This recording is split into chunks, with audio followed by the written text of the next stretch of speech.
A cidade paranaense de Antonina se destaca no cenário ufológico pela quantidade de avistamentos registrados, bem como pelos recorrentes mistérios e lendas da região. Destacamos hoje um caso de pouso de UFO na área rural do município, bem como outros 2 casos, um ocorrido no estado de São Paulo e outro na cidade de Campina Grande, do estado da Paraíba. Esses 2 últimos foram enviados por amigos do canal.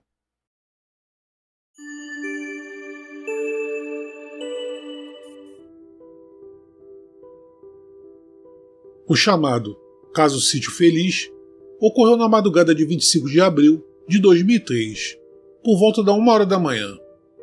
Sua testemunha, a senhora Lígia Muraro, assiste a TV deitada em seu quarto. Viúva, Lígia morava sozinha na sua propriedade, o Sítio Feliz, situado no bairro São João, próximo à rodovia de acesso a Antonina, a 6 km da cidade. Repentinamente, uma forte luz branca entrou pela janela, acompanhada de um som de estalo. Então, a luz se apagou, sugerindo um apagão na região. Ao sair para verificar, Lígia não viu nada de anormal. Não havia qualquer objeto visível na região. No dia seguinte, ela percebeu estranhas marcas no seu gramado.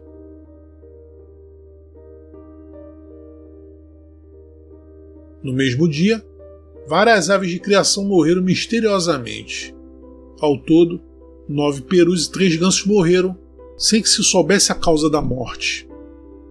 O fato chegou ao conhecimento do CIPEX, o Centro de Investigação e Pesquisa Exobiológica, que realizou uma investigação de campo no local no dia 7 de maio daquele ano, cerca de 2 semanas após a ocorrência. Durante a investigação, foram identificadas as marcas no quintal da testemunha. Foram feitas medições no local e a coleta de amostras de plantas e solo para serem analisadas em laboratório posteriormente. Essas análises não revelaram qualquer anormalidade nos materiais coletados. Tiago Lisboa, atualmente com 47 anos, é casado e morador da cidade paulista de Guararapes, mas seu caso ocorreu na sua cidade natal, onde viveu até os 42 anos. Em uma noite do ano de 1996, ele acredita que numa terça-feira, sem afirmar exatamente onde é o local, Tiago e seus amigos costumavam ir a uma espécie de laje de um túnel, onde havia uma escadaria da antiga estação de trem que até hoje é usada pelos moradores do local. Na noite em questão, Tiago chamou um de seus amigos para acompanhá-lo, mas este recusou.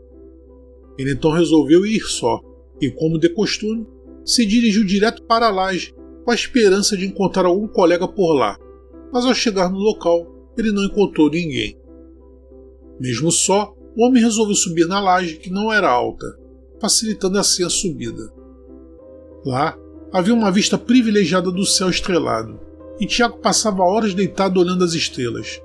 Mas justamente desta vez que estava só, surge de repente um disco voador, a mais ou menos uns 70 metros de altura no máximo, a cerca de uns 30 metros à direita. Esse disco era repleto de luzes coloridas na borda que giravam, dando a impressão de que era o disco que estava girando. Mas Tiago, ao observar melhor, notou que o que estava acontecendo é que as luzes estavam acendendo e apagando em sincronia. Ele não acreditava no que via, esfregando os olhos para ter certeza de que o que ele estava vendo era real. Mas, para sua surpresa, o disco continuava pairando e girando com suas luzes coloridas. Logo que Tiago teve a certeza de que era mesmo o UFO, este subiu para o céu em disparada e em linha reta a uma velocidade inexplicável, desaparecendo nas alturas. Em seguida, o homem se levantou da laje e indo embora muito preocupado. Assim que chegou em casa, ele foi dormir. Tiago até hoje não se esquece desse incidente, acreditando que a nave não pousou no local porque ele estava lá. E quem quer que estivesse dentro daquele aparelho o viu também, deitado olhando para eles. Ele desconfia que aquele UFO pousou nas redondezas da cidade, mas são apenas desconfianças, nada de concreto. Quando conta essa história para seus colegas da época, amigos e familiares, esta não lhes causa muito interesse. Tiago não quer forçar ninguém a acreditar nele, sentindo que o que viu foi um privilégio que não ocorre com todo mundo. Para ele, o que aconteceu naquela noite foi um verdadeiro avistamento de UFO, sendo o suficiente para acreditar nos vários relatos de abdução e avistamento de seres e discos voadores, mundo afora. Num sábado do mês de agosto de 2014, entre as 5 e 5:30 da tarde, Patrício Araújo, agente da Polícia Federal e morador do bairro Itararé, em Campina Grande, na Paraíba, tinha saído para passear com o cão da sua filha. Ele costumava apenas dar uma volta pelo quarteirão, mas quando passava ao lado de um prédio em construção, o cão parou, ficando os pelos todos levantados em posição de alerta, como se alguém estivesse escondido por trás de um poste ou deitado no chão. Imediatamente, Patrício colocou a mão por baixo da camisa e segurou sua pistola e fez uma busca por todo o terreno à frente e seus arredores, só que não encontrou ninguém. Aquela era uma região desmatada, e para o estranhamento de Patrício, o cão continuava em posição de alerta.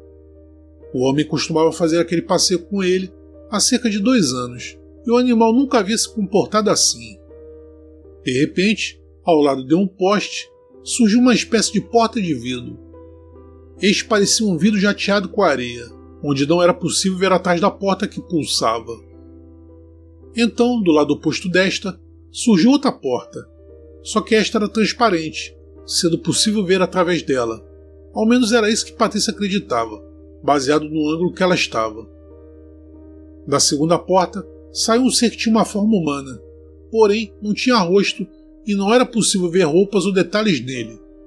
Este era como se fosse todo de cristal, um cristal parecido com o das taças de vinho da Boêmia. O ser de cristal tinha cerca de 2,5 metros de altura e ele apenas caminhou da segunda porta em direção à primeira que estava ao lado do poste.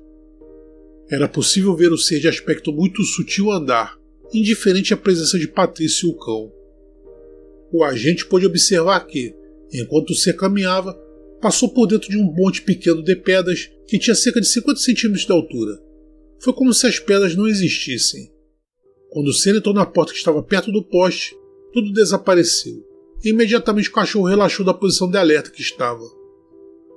Patrício ficou apenas olhando tudo aquilo acontecer, segurando o cão e a pistola.